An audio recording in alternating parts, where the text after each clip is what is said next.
Bret Baier, welcome back to The Issue Is. Thanks for having us in Washington. Of course. Sorry the weather's so crappy, but it's a historic moment anyway. Yeah, what do you make of that, of the weather decision? The fact that we see everything set up behind us, that we're all ready to go, and now it's moving inside.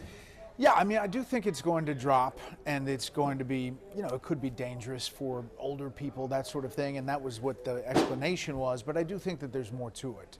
If I had to guess, there was a security element to it, and we'll probably find out over time what that looked like. But it will be brutally cold tomorrow, and it'll be nasty, and I think it's going to be, harken back to the second Reagan inauguration inside the rotunda back in 1985. So you think there's some sort of security threat that they're not telling us about? I've heard that, and I don't have it locked down, but I think that there is some element to that. And the cold weather gives them a reason to move it. Yeah. Let's talk about this moment in American history. Where do you think the electorate is that would elect Donald Trump a second time? Frustrated, sick of inflation, sick of maybe woke stuff that affected them in some way, shape, or form. I think that there is a real concern about the border and things that Donald Trump talked about on the campaign trail. As you look back at that election, it's 2 years and billions of dollars spent. And basically it came down to just a few issues. And Donald Trump kind of hit those issues where people were. I don't think the country has tilted dramatically to the right. I think it's still a center-right country. But there was frustration built up in the Biden-Harris administration, and I think this is the result of that. And we're seeing early on real dramatic action on immigration. The idea of potentially sending the military to the border, the idea of changing up how they classify MS-13. What do you make of these moves when it comes to immigration? Oh, he's seeing the election, I think, as a mandate when it comes to immigration.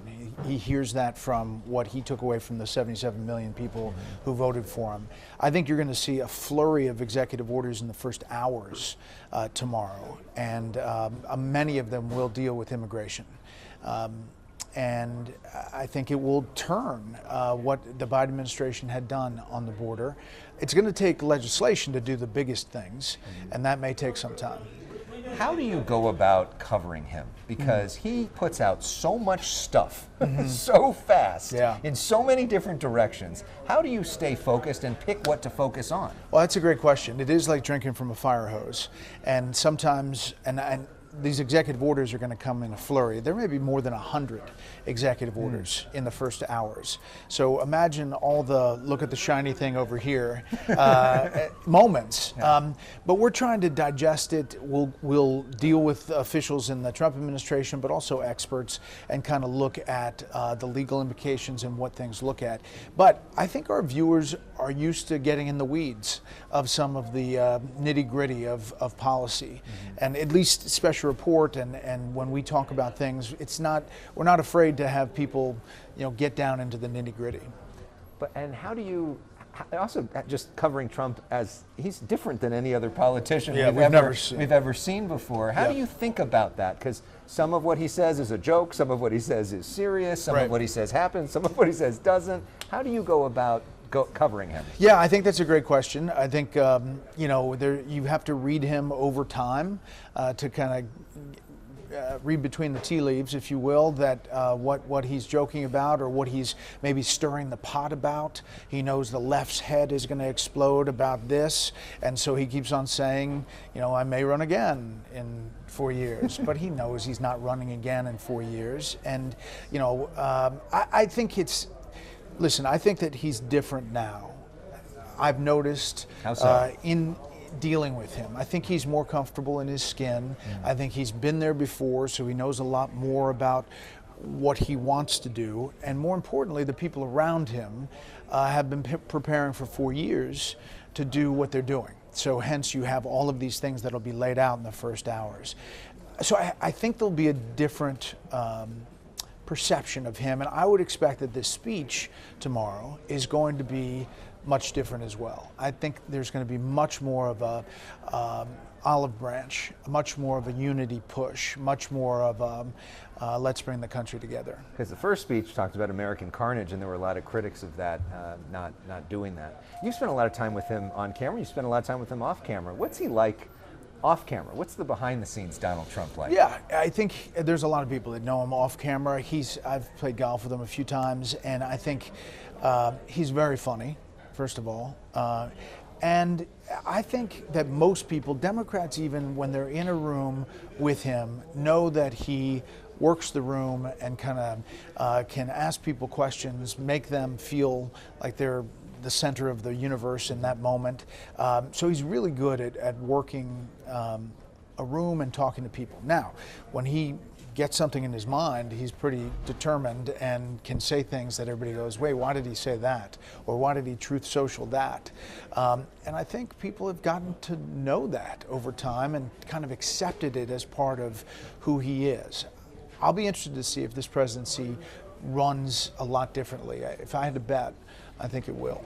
And he talks a lot about fake news, but he also consumes more news than just about anybody, right? He does. I mean, you think about that sometimes, that the president's watching? Of course, yeah. Sometimes we talk to him directly. Mr. President, if you'd like to weigh in, please, shoot us a line. Yeah, and you hear from him sometimes sure, too, right? Of course, yeah. He, with a lot of people, not just Fox, with ABC, there's all kinds of reporters that get phone calls just to check in. And I think, listen, for me, that's very helpful. Off-the-record conversations about where his head is, I think, help inform our voters. And, we'll continue to ask tough but fair questions. I've got, some interview requests coming that I think will come around. And hopefully it'll lay out a picture of where he sees the vision for the country. Almost every time we've had unified control, one party, they seem to go too far. And then in the midterms, there's a pushback from voters. Yeah. How do the Republicans avoid that? Well, they have to realize that their majorities are so slim. They don't have a lot of choice. They've got to, first of all, they've got to herd all their cats to stay united, which is difficult for Republicans. Democrats do a much better job of that than Republicans. And I think that they have to reach across the aisle in different ways. So, they can't just steamroll on legislation.